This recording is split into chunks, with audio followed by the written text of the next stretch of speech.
Hey guys, welcome back. So before I went on vacation, I actually recorded this unboxing of my Figurama Hunter x Hunter Netero Vs Meruem statue, and the box for this one was enormous. It was even bigger than my Yamamoto box, which I thought was already huge. For those of you who don't know, Hunter x Hunter is my favorite anime of all time, and this statue was a holy grail for me. And thankfully I was able to pick it up thanks to my friends over at Specfiction. They had one of these in stock for close to retail and I purchased it right away, and this package arrived to me within a week's time, which has honestly been the best customer service thus far. I even had some questions and they answered it within minutes. But yeah, going into this unboxing, here's some of the extras that they provide. I think we have the certificate of authenticity in here, but I chose not to open it up just in case I ever do plan to sell this in the future, which I doubt I ever will, but in the rare chance that somebody ever does make a better statue of this scene here, then I might end up selling it. So I just wanted to keep that sealed. But here's the inside of the box and the packaging for some of the parts there. We're going to take this out, and on the bottom we have the base, which was huge, and this is what took up most of the weight of this box, which also did weigh quite a bit, so I had to unbox everything while it was in the cardboard box. I couldn't take the main box out, but here are some shots of that box. I was finally able to get it out once I took all the parts out. And yeah, now we're going straight into the assembly here, starting off with the base. And as I mentioned before, it is a huge base, so again I couldn't show you the bottom of the base, but here I am trying to put it on this turntable that I have. It was a little bit larger than I was expecting, and you guys will see later that I actually decided to take it off of that turntable. Just super impressed with the quality of this base. I loved how all the dust particles looked, and the round base on the bottom just looked really elegant, which apparently the characters there on the top of the round base spell out Meruem and Netero, but I'm not that much of a big fan that I know the alphabet from Hunter x Hunter.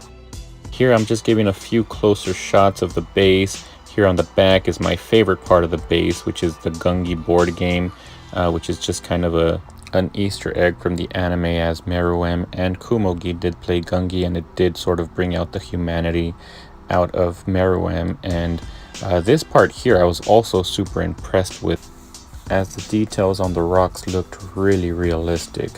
And as I put it on the base, this is kind of where it started to lean over, and I decided to take the base out of the turntable that I had it on. Here we're moving into Netero's Nin ability, the 100 type Guanyin Baretatsuwa. And as I was putting it in place, I did notice that some of the gold from that part did stick to my hand, so if you do plan on getting this statue, just be careful. It might be better just to wear gloves while you're assembling this. But here are the arm pieces of that Nin ability, and to be honest, I felt like these kind of looked like crab arms. I'm not saying it's a bad thing, that's just kind of what came to mind as I was putting it together. And another thing is I actually had some issues as I was placing this first arm. I wasn't fitting in there quite snugly. I had to take it in and out a few times before it fit in there. I only had issues with that first one. The other two did go into place pretty nicely, so that was the only minor complaint that I had as far as assembly goes for this piece. One of my favorite parts, however, for this statue are these golden hands. That first one is actually kind of like a 1-to-1 scale with my hand, but I just think they look so cool, and I love the fact that they do match the arm movements that Netero is doing as well. Speaking of which, Netero probably has some of the best body sculpting that I've seen for any statue that I've had so far. You guys can see here, I mean, you can see almost all of the veins there on his legs. His body looks really muscular as well. And with that huge notch that you guys saw popping out of his butt, he just goes straight into place. And here are the faces for Netero. He does come with two. This one here is with his eyes open, and Bam did mention this in his video, and I have to agree because you really can see all of the sweat particles on the face, which I really do appreciate.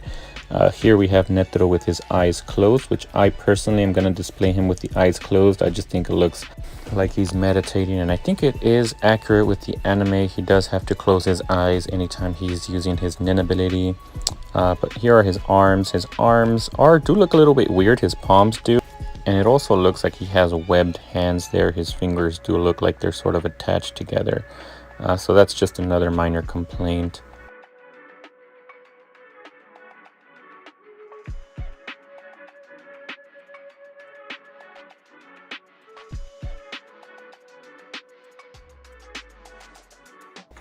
And here he is, fully assembled and on the base.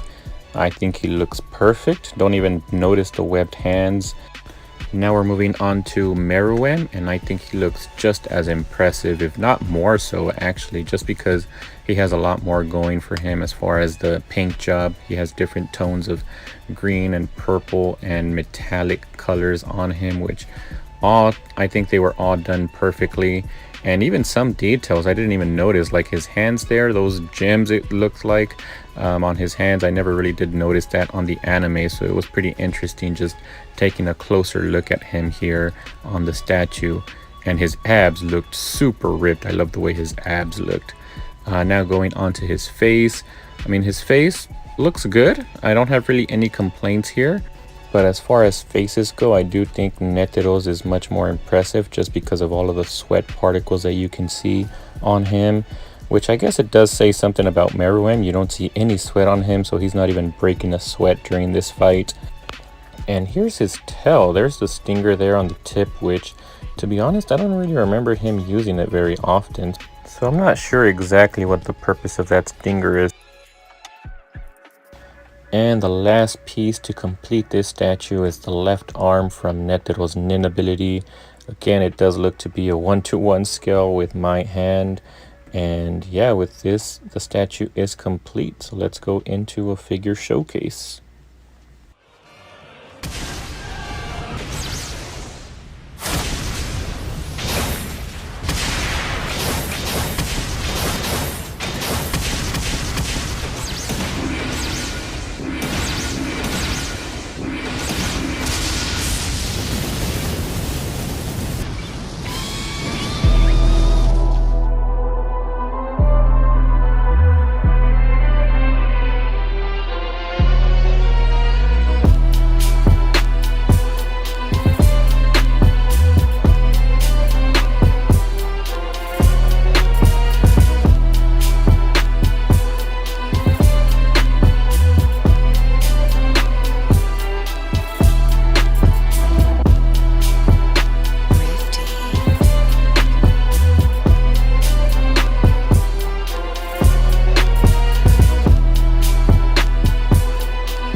Alright guys, I hope you guys enjoyed that figure showcase.